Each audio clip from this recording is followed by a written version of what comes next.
Hey, first and foremost, I want to thank you for listening or watching this podcast. This is an idea that we've had for quite some time. So to put this episode out is pretty exciting. So thank you so much for tuning in. I really appreciate you taking time to listen. Our goal is to add value to you, the listener.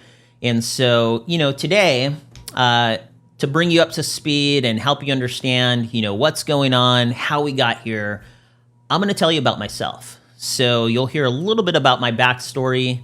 We're also going to be talking about Merced, some of the things that are happening here, and the University of California Merced, one of the biggest deals that's ever happened here in Merced. So to start off, I live in Merced now, but I wasn't born here. I was originally born in Los Angeles. I moved to Merced when I was about 10 years old. And so for the past 34 years, I've grown up here. But my frame of reference was coming from LA. LA has amazing restaurants. The weather's incredible, beaches, retailers, entertainment. And so that was kind of my frame of reference. And then I moved here and it's like, what is there to do? There's absolutely nothing. Always felt like I was bored. I always wanted to get out of town, to go shopping, go to, a record store, just to have fun. And then, I always told myself, hey, when I get big, I'm out of this town. I'm going to move. I can't wait to get out of here. So that was kind of my frame of reference growing up. And, for the most part, I think I moved here when I was in the 7th grade. I'm an only child, so I didn't have a lot to do at home. No brothers, no sisters.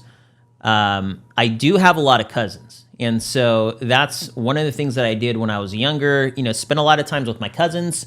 When I was in the 7th grade, my mom and dad got divorced. And so from then on, that's really when I was just right before going into high school. I just really kind of wandered aimlessly, didn't have a lot of direction, was looking for a good time, looking to kind of fit in with my friends. And so, we used to party a lot, and growing up, that was pretty much my life. I graduated high school, went to college, not so much because I had a plan or was focused. That's kind of what I was told you're supposed to do. You graduate high school, go to college. My friends were going, so I was just kind of going through the motions, but I wasn't passionate about it, And, coming from a family where my parents were divorced, my mom raised me, did the best job that she could, but we really didn't have a lot. We were just kind of getting by. I always kind of felt like, I wish things were different. I just didn't like the way that it felt, so I was broke. And I felt like, hey, you know what? I want things to change for the better. Doesn't seem like anybody's helping me. So, if I want to change something, I got to go make things happen myself. And so that was really kind of my focus. Did a couple of years in college and then ended up dropping out of college. And I went to work for, at the time, what was Pacific Bow Wireless at Castle Airport, formerly Castle Air Force Base, and that was a pretty big employer in the region at the time. I think there were about, maybe 700 to 800 employees. And so I went to work there in 1999. And that was really my first full-time job. Met a lot of great people, worked with a lot of great people. Later on, I believe it was in 2000, SBC ended up merging, a bunch of different companies across the country to become Singular Wireless. So it went from being a regional company to a national company. And what I realized now looking back, really while I was going through it, was, whenever these corporations buy smaller companies, one of the things that happens after the merger is they streamline the business. So originally I was at Pac Bow Wireless, then it was Singular. SBC later bought AT&T and then rebranded as AT&T. Every time a merger happened, People were let go. There were benefits that were lost. I realized that whenever a merger happens as an employee, you kind of get the short end of the stick. I'm sure that's not true for every company or every employee, but that's definitely how it felt. And so, about that time, it was in 2005, and, they were streamlining the business, eliminating positions. And I thought, you know what? I'm going to go out on my own. I could either kind of stick around. I don't really like the way this new company feels, or I could, go try to do something else for myself. And so, I'd read a book called Rich Dad, Poor Dad by Robert Kiyosaki. I was at a place where I wasn't broke. I had what felt like pretty good money at the time, but there wasn't a lot left at the end of the month. And I knew that I definitely wasn't on the path to building wealth. My job was at risk with this new merger. So I thought, you know what? In reading this book, I realized real estate is a great way to build wealth. And, I thought, hey, that'd be a great industry to go into. I could learn about real estate, learn how to build wealth, and build wealth for myself. And so, the problem was I knew absolutely nothing about real estate. And I really wasn't the greatest at putting deals together. And so, but hey, I thought this makes sense. This is an industry that I could grow into long term. This is going to be great for me. So I jumped in. I jumped into the real estate industry. That was in 2005. Initially, I got licensed with a local broker. One of the things at the time, that broker specialized in commercial real estate. He really had market share for Merced. And so that was the place I wanted to be. I wanted to learn about commercial investment real estate, and, he was the best person to learn from. And, so I remember asking him, hey, what do you recommend that I do to learn about real estate? And one of the things that he told me was, when I was younger and I was first getting started, I got involved with CCIM. CCIM stands for Certified Commercial Investment Member. And they're really the gold standard for education in commercial real estate. So what he told me was, hey, I took these courses. I recommend you do the same thing. You're going to learn a lot. You're going to learn what you need to learn to put deals together. And you're also going to meet some amazing people. And so that's exactly what I did. I took the courses. I got involved with my local CCIM chapter and, started putting deals together. And so things were great. My time there, I learned a lot from, this broker, super helpful, very knowledgeable. The problem was, we ran into, I had no idea, about real estate market cycles, and the market turned. And, the market really started, there were signs of it slowing down right around 2006.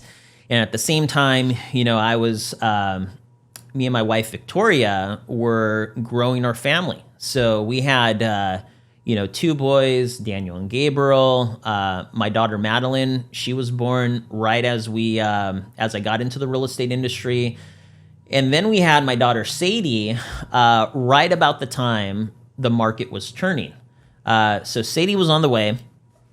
And I thought, I saw the writing on the wall and I thought, hey, you know what? I have this growing family. I can't continue to kind of stick around and try to, hope for things to get better. It seems like we're going in the wrong direction with the real estate industry. So I ended up moving to, first in 2007, I took a job with CoStar. I thought, hey, this could be a stable, secure position. CoStar was launching their flagship product, Property, I believe it was called at the time, in 100 different markets. The Central Valley was one of them, and they were looking for people in the industry to kind of, head up that project in a bunch of different markets. So I thought, hey, this is great. Going from commission only to a salaried position or salary plus commission. That was kind of, the deal that I had when I was with AT&T before I left. And I thought, hey, you know what? This is going to be a lot more stable and secure. Well, the only problem is, the real estate market collapsed. And so, I rided that wave with CoStar for about a year. And then at the end of that, they said, hey, thanks for your help, but, we're contracting. This position's eliminated. And so I thought, great, what do I do now? And so, I knew that I wanted to learn about money. So what I ended up doing was I moved over I thought, hey, why don't I move into the finance industry? So I got a job at Edward Jones from 2008-ish to 2009. And, I got licensed to sell securities. I got my insurance license. The plan was to open up an office in Merced. And so, that seemed like it made sense. The only problem was when I was in training, right after getting licensed, I think it was the first day or the first week, Bear Stearns collapsed. Lehman Brothers collapsed shortly thereafter, around the same time. And then the financial markets absolutely collapsed. And it was kind of the same thing with real estate. The financial markets trailed the real estate markets. And I was pretty much at the same place I was a year ago, looking for work. And so that led me back to my second round of corporate America. And so, again, we were having kids, family was growing, I was the only person working. Victoria, my wife, she was staying home, taking care of the kids. And I thought, hey, you know what? I'm going to go back to corporate America. Right now, I need a stable, secure paycheck while the family's young and growing. That makes the most sense. So I ended up going back to AT&T. Initially, I worked at a corporate-owned retail store. They call them AT&T Core Stores, but retail location in Clovis, California. And that was great. I had a lot of fun there. Nothing but great memories. Well, actually, I take that back. There were great memories there, but it was kind of a struggle, working in that corporate environment. There's a lot of politics that happen, but for the most part, great experience working at the AT&T Core Stores. And then later, I ended up moving into the AT&T business world as at the time, there was a business unit that worked with small business called Business Integrated Solutions, or BIZ for short. So I was an account executive there for a couple of years. Later, ended up moving into a technical sales role. Later, working with their fiber optic division, and then their national business markets group. And so, I was there for maybe, I believe that was three to 4 years on the business side. And then got to a point where I was just unhappy. There were some corporate, some politics that were happening. It seemed like every year these organizations were restructured. People pretty much lost jobs every year. And I got into a place where I just really wasn't happy with the role. And so I ended up leaving and went to a competitor, and I went to work for Comcast. And, worked for Comcast for a couple of years. They were expanding their fiber footprint. They had a really good product for dedicated fiber optic internet. And so I went over to work with that division. And then later, just wasn't really excited to be there. Felt like I was kind of there for a paycheck. So I moved over to work with the coax division, working with smaller, like your small business customers. And then, did that for a couple of years. And at the end of my time there, what I realized was, I was trading my time for money, and, but I really didn't love what I was doing. I started to kind of become disgruntled, hated work. I had just, I wasn't learning, I wasn't growing, was unhappy with a lot of the corporate politics that I had seen over the last, so many years. And so I got to a place where I was like, just not super happy, but the money was really good. So, I thought, well, what else am I going to do? And then, one of my sons ended up having a health issue. So he had what's called a spontaneous pneumothorax, which means his lung spontaneously collapsed with absolutely no warning. And long story short, he ended up going to the hospital. A couple of other things happened at work. I missed time. I came back. They wrote me up for missing time. And that was like the straw that broke the camel's back. I felt like, hey, I have a good reason for being out. I'm taking care of my family. I come back and, you write me up because I missed time. It just really, really didn't feel good. And so, I started to really feel the stress of, my son's health issue, and then also, the stuff going on at work. And my eyes started to twitch. And, I thought, this isn't good. My eyes twitching, is this going to go away?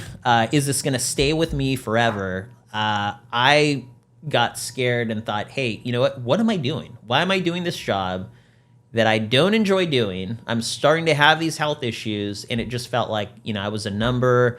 They really didn't care about me. It was like, hey, perform or you're getting written up. And, so I did a lot of thinking, and I thought, well, what do I want to do? I'm just kind of wasting time here. What type of work do I really want to do? And so, I decided, well, I want to do work that I enjoy. I'm no longer going to do work just for the paycheck. I really want to do some work that I enjoy. And what does that look like? And, so at the time, I was creating content. I was doing some design work, some lettering work, more as a hobby, because I love to, I love to be creative.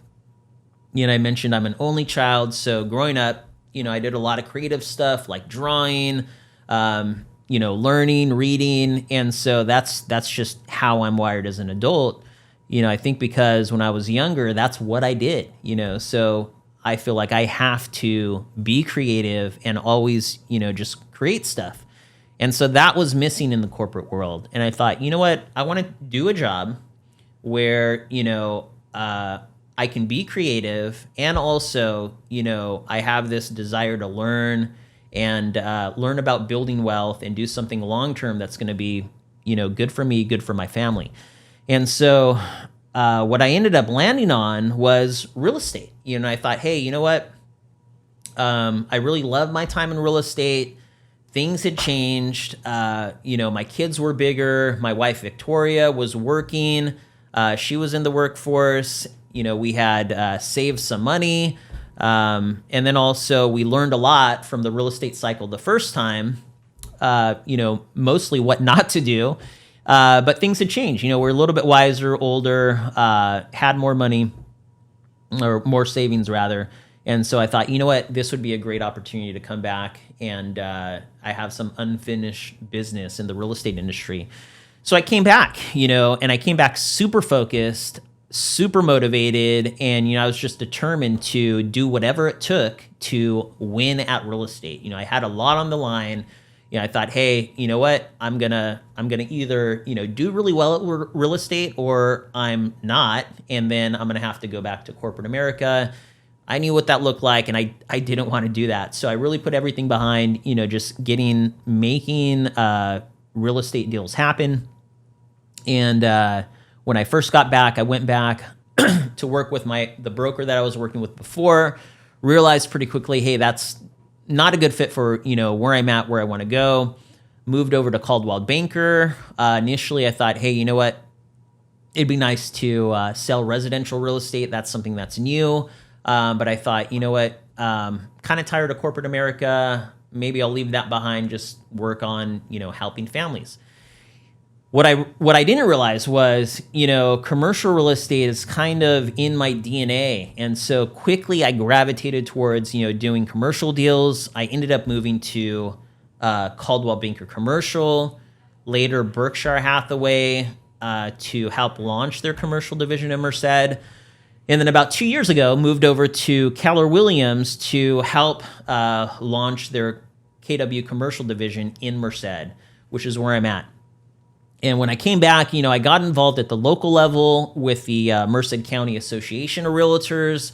I got back involved with the Northern California CCIM chapter. Later ended up joining the board of directors for Merced County Association of Realtors and Northern California CCIM. And then in 2022, had the opportunity to sit and go take the CCIM comprehensive exam in Charlotte, North Carolina, and got pinned back in April of 2022. And so along the way, I founded Del Real and Company Incorporated. That's a company that, is a commercial real estate company. And then also we have a marketing agency that's another part of that company. And, a lot of pretty crazy stuff happened along the way. We had the pandemic. We had interest rates drop down to historic lows, only to shoot up. And now we're kind of coming out of that phase. So it's been a wild ride, but we've, it's been eventful. There's been a lot of opportunities that we've, been a part of, and there's been a lot of deals that have happened along the way. And so that brings us to this podcast. This podcast is really an extension of the work that I'm doing and my mission. My mission is to build the best commercial real estate company that I could build. I mentioned when I came back, I hopped around to a couple of different companies, and, at every company that I was at, constantly I was trying to refine, the tools, my education, the systems, the processes.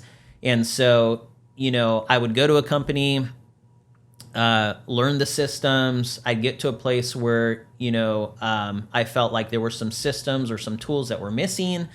And then I'd say, hey, how can we improve this? And, when I would hit a wall, after exploring all options, I would kind of look for other opportunities and figure out, how do I pull in these tools, resources, systems that are missing. And so that's brought me to where I am now. And, on this podcast, I'm going to be sharing that with you. So all those tools, systems, best practices, people that I work with, that's my goal. I want to bring people into the conversation. I want to share that with you. And my ultimate goal is to add value to you, the listener. I was on at the time it was called Twitter Spaces. Now I guess it's an X space, but, I asked a question. Bob Knackle had a Twitter space, and I asked him, why did you start your company? And what was the reason behind, leaving and starting your own company? And what Bob said was, at the beginning, it was a love of the business, a belief that we could build a better mousetrap, and wanted to make money. Today, the competition drives me more than anything, and that really resonated with me. I thought, you know what? Those are great reasons. That's exactly how I feel, and that's what I'm doing right now. And so you're going to come along on the ride with me on this podcast. We'll be talking about deals of note, deals that are happening here in Merced, whether that's, closed deals, in-process deals, things that are coming. We're going to talk to people. I have a pretty amazing network through KW Commercial, CCIM, Twitter. There's a ton of super knowledgeable people who are a lot smarter than me that we'll be talking to. And, like I mentioned, our goal is to add value to you, the listener. One of my favorite books by Tim Ferriss is called Tools of Titans, where, he's sharing best practices, conversations that he's had with people. That's, high performers, people who are successful. And that's really what I have in mind for this podcast. So think Tools of Titans, but more focused on commercial real estate.